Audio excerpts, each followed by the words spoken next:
এই গল্পটি 9 বছরের এক ছেলের, যার শৈশব কোনো নরকের থেকে কম ছিল না। কিন্তু সে ছেলে কখনো হার মানেনি এবং পুরো পৃথিবীকে তার পায়ের কাছে ঝুঁকতে বাধ্য করেছিল। চলুন দেখি কিভাবে। গল্পের শুরু হয় 1172 সালে, যেখানে আমরা বর্তমানে নর্থ ওয়েস্টার্ন চীনের একটি অঞ্চল দেখি, যেটি তখন ট্যাঙ্গো কিংডম নামে পরিচিত ছিল। এই অঞ্চলটি টাঙ্গুত রাজবংশ দ্বারা পরিচালিত হতো। এখানে অনেকগুলো মঙ্গোলীয় ট্রাইবের দল বসবাস করত, যাদের নেতা খান নামে পরিচিত ছিল। এই ট্রাইবগুলোর খানের মধ্যে গভীর শত্রুতা ছিল, কারণ তারা সবাই ক্ষমতায় টিকে থাকতে চাইত। এর ফলে তাদের মধ্যে প্রায়ই যুদ্ধ চলত। এই যুদ্ধে অনেক মানুষ মারা যেত। মঙ্গলের জগতে কোনো নিয়ম বা আইন ছিল না, তাই তাদের একটি সর্বোচ্চ খানের প্রয়োজন ছিল, যাতে তারা সবাই একত্রিত হতে পারে। এখান থেকে দৃশ্য পরিবর্তন হয় এবং আমরা একজন মানুষকে দেখি যার নাম ইয়েশু। তিনি চীনের পশ্চিম প্রান্তের একজন ছোটখাটো খান ছিলেন। এই সময় তিনি একটি যাত্রায় বের হয়েছিলেন। তার সঙ্গে তার 9 বছরের ছেলে তেমোজিন ছিল। আসলে ইয়েশু তার ছেলের জন্য একটি স্ত্রী খুঁজতে বের হয়েছিল। রাতে তারা এক বন্ধু ট্রাইবে বিশ্রামের জন্য থামে। সেখানে তেমোজিন তার ঘোড়ার পাশে দাঁড়িয়ে থাকে। তখন একটি ছোট মেয়ে তার কাছে আসে, যার নাম বোধ। মেয়েটি তাকে তার নাম জিজ্ঞাসা করে এবং বলে, তুমি এখানে কেন এসেছো? তেমোজিন তার নাম বলে এবং জানায় যে সে তার বাবার সঙ্গে তার জন্য স্ত্রী খুঁজতে এসেছে। তখন বোধ বলে, তোমার আমার সঙ্গেই বিয়ে করা উচিত। এটা বলে মেয়েটি চলে যায়। রাতে তেমোজিন তার বাবার পাশে বসে থাকে। তখন তার বাবা বলেন, আমি তোমার জন্য এমনই একজন স্ত্রী চাই যে সবচেয়ে শক্তিশালী সম্প্রদায় থেকে আসবে। তখন তেমোজিন বলে, আমি নিজেই আমার জন্য মেয়ে পছন্দ করব। তেমোজিনের জেদের পর তার বাবা তাকে বন্ধুর ট্রাইব থেকে একজন মেয়ে বেছে নেওয়ার অনুমতি দেয়। পরের দিন সকালে তেমোজিনের বাবা ট্রাইবের সব মেয়েকে এক লাইনে দাঁড় করিয়ে তাদের পায়ের দিকে ভালোভাবে তাকান, কারণ তিনি বিশ্বাস করতেন শক্ত পায়ের মেয়েরা তার স্বামীকে খুশি রাখতে পারবে। তেমোজিন একে একে সব মেয়েকে দেখে এবং শেষে বোধকে তার স্ত্রী হিসেবে বেছে নেয়। তাদের বিয়ে হয়ে যায়, তবে বিয়ের পরেও তারা পরবর্তী 5 বছর একসঙ্গে থাকতে পারত না, কারণ এটা তাদের ট্রাইবের নিয়ম ছিল। এখন তেমোজিন এবং তার বাবার যাত্রা শুরু করার সময় হয়। তবে যাওয়ার আগে তেমো বোধকে একটি নেকলেস উপহার দিয়ে বলে সে তার কাছে খুব শীঘ্রই ফিরে আসবে। এখান থেকে তেমো এবং তার দল যাত্রা শুরু করে। কিছু দূর যাওয়ার পর তারা একটি স্থানে বিশ্রামের জন্য থামে। সেখানে তারা খুব সতর্ক ছিল, কারণ ঠিক তাদের থেকে একটু দূরে অন্য একদল খান বসেছিল। কিছুক্ষণ পর সেই খানের একজন তেমোজিনের বাবার কাছে একটি দুধের বাটি নিয়ে আসে, যার মানে ছিল শান্তির প্রস্তাব, এবং তারা সমঝোতা করতে চেয়েছিল। তেমোজিনের বাবা সেই দুধের বাটি গ্রহণ করে এবং তাদের পক্ষ থেকে সেই খানের জন্য এক বাটি দুধ পাঠায়। ইয়েশুর সৈন্যরা তাকে বলে সেই দুধ খাওয়ার আগে অন্য কাউকে তা খাইয়ে পরীক্ষা করে নিন, কিন্তু ইয়েশু এতে রাজি হয়নি, কারণ সে খানের বিশ্বাস ভাঙতে চায়নি এবং নিজেই দুধ খেয়ে নেয়। কিছুক্ষণ পরে ইয়েশুর পেটে তীব্র ব্যথা শুরু হয় এবং সে ঘোড়া থেকে পড়ে যায়।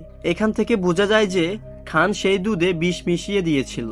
তেমোজিন তার বাবার কাছে যায়, কিন্তু তার সঙ্গের সব লোক তাকে ফেলে সেখান থেকে চলে যায়, কারণ তাদের একটি প্রথা ছিল যে তারা শুধু শক্তিশালী মানুষদেরকেই অনুসরণ করত। তেমোজিনের বাবা মারা যাবার পর তার মায়ের সঙ্গে সে বাবার শেষকৃত্য করে। ইয়েশুর কাছে থাকা প্রচুর ভেড়া এবং ছাগল তাদের এক বিশ্বস্ত সেনা তার গুতায় দখল করে নেয়। এটি দেখে তেমোজিনের মা বলে, আমার ছেলে একদিন তোমাকে খুঁজে বের করবে এবং নিজ হাতে হত্যা করবে। লোকটা বলে, সেই সুযোগ আমি কখনোই দিব না। সেই সেনাপতি তেমোজিনকে তখনই মেরে ফেলতে চায়, কিন্তু তাদের একটা রীতি ছিল, কোনো বাচ্চা যদি এই ঘোড়ার গাড়ির চাকার থেকে ছোট হয় তাহলে তাকে মারা যাবে না। তাই সেনাপতি তাকে না মেরে সেখান থেকে চলে যায় এবং বলে, আমি 1 বছর পর ফিরে আসব এবং তেমোজিনের প্রাণ নিব।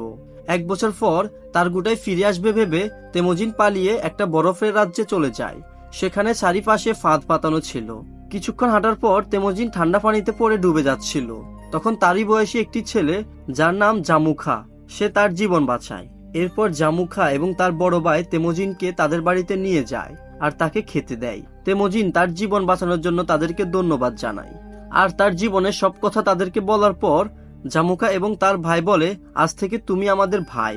এরপর 3 জনে হাত কেটে দুধে রক্ত মিশিয়ে তেমোজিনকে খেতে দেয়। তেমোজিন দুধ পান করে এবং তারা 3 জন নিজেদের সম্পর্ক স্থাপন করে। পরের দিন তার গুটায় তার লোকজন নিয়ে তেমোজিনকে খুঁজতে আসে এবং লোকেরা তেমোজিনকে ধরে নিয়ে যায়। এরপরে তার উচ্চতা মাপে, কিন্তু তেমোজিন আগের মতোই আছে, তাই তারা তাকে বন্দি করে রাখে। যতক্ষণ না পর্যন্ত তেমোজিন বড় হচ্ছে ততক্ষণ এভাবেই বন্দি থাকবে। তাদের দলে একজন বয়স্ক লোক ছিল যে প্রতিদিন তেমোজিনকে খেতে দিত এবং তার ক্ষত সারিয়ে তুলত। কিছুদিন পরে তারগুটায় আবার তেমোজিনের উচ্চতা মাপতে আসে, কিন্তু উচ্চতা তেমন বাড়েনি। ঠিক তখনই বৃষ্টি শুরু হয় এবং সবাই নিজেদের তাঁবুতে চলে যায়। এই সুযোগে সেই বৃদ্ধ লোক তেমোজিনকে মুক্ত করে পালিয়ে যেতে সাহায্য করে। পালিয়ে যাওয়ার সময় তেমোজিন তার গলায় বাঁধা কাঠের ফাঁস নিয়ে পাহাড়ে উঠে, যেখানে তার বাবা বলেছিলেন ঈশ্বর টেংরির কাছে প্রার্থনা করতে। সেখানে একটি সাদা নেকড়ে দেখা দিলে তেমোজিনের গলার ফাঁস নিজে থেকেই খুলে পড়ে যায়। এরপর সময় চলে যায় 1186 সালে। তেমোজিনকে এক যুবক হিসেবে দেখা যায়। ততদিনে তার শত্রু তারগুদায় তাকে আবার খুঁজে পায় এবং তাকে বন্দি করে একই কাঠের পাশে রাখে। এবার তেমোজিনকে হত্যা করার সম্ভাবনা বেশি ছিল, কিন্তু তারগুথাই চেয়েছিল সে যেন তার কাছে জীবন ভিক্ষা চায়। তবে তেমোজিন জানায় যে সে মরতে রাজি, কিন্তু করুণার জন্য ভিক্ষা করবে না। এতে তারগুটাই তাকে নির্যাতন করতে শুরু করে। এবারও সেই বৃদ্ধ লোক তাকে পানি দেয় এবং তার যত্ন নেয়। পরে যখন সবাই ব্যস্ত ছিল, তখন তারগুটাই তেমোজিনের কাছে একা আসে। এই সুযোগে তেমোজিন কাঠের ফাঁস দিয়ে তাকে হত্যা করে এবং সেখান থেকে পালায়। এরপর সে নিজে খান হওয়ার প্রস্তুতি নেয়। সে প্রথমে তার স্ত্রী বোদের কাছে ফিরে যায়, যার সঙ্গে তার ছেলেবেলায় বিয়ে হয়েছিল। বোদে তখন বড় হয়েছে এবং দেখতে খুবই সুন্দরী হয়েছে। পরে তারা একসঙ্গে ফিরে আসে এবং তেমোজিনের মা এবং বোনের সঙ্গে দেখা করতে যায়। সবাই খুবই খুশি হয়, কিন্তু একদিন তার বউকে কিডন্যাপ করে মার্কিট খান। তখন তেমোজিন প্রতিজ্ঞা করে যেভাবে হোক বোদেকে উদ্ধার করবে।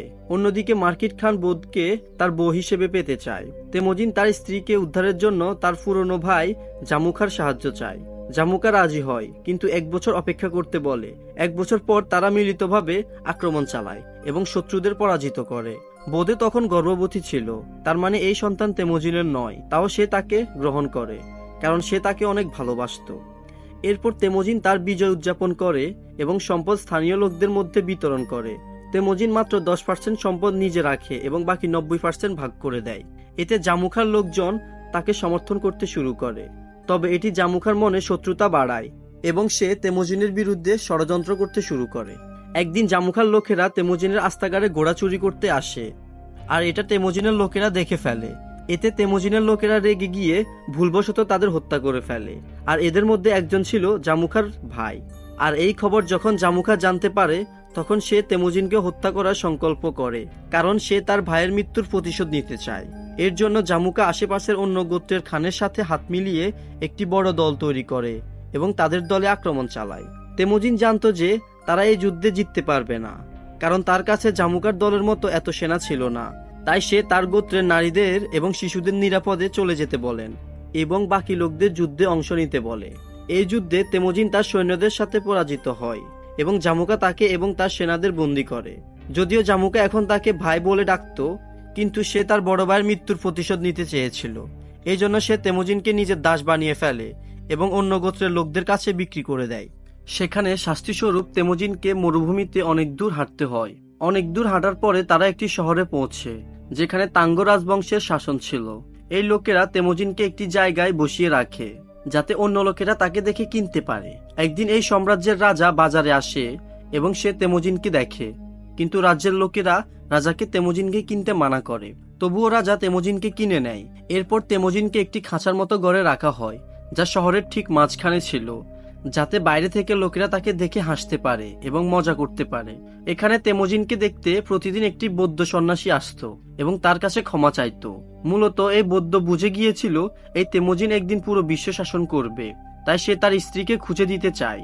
বিনিময়ে ভবিষ্যতে তেমোজিনকে এই গ্রামের মন্দিরগুলোতে হামলা করতে বারণ করে। এরপর বৌদ্ধ সন্ন্যাসী তেমোজিনের স্ত্রীকে খুঁজতে মরুভূমিতে বের হয়, কিন্তু বৌদ্ধ সন্ন্যাসী একজন বৃদ্ধ লোক ছিল, তাই সে গরমে অসুস্থ হয়ে যায় এবং মারা যায়। অন্যদিকে ভাগ্যক্রমে বৌদ্ধ সন্ন্যাসীর কাছে থাকা তেমোজিনের হাড় দেখে বোদে বুঝতে পারে যে তেমোজিন এখনো বেঁচে আছে।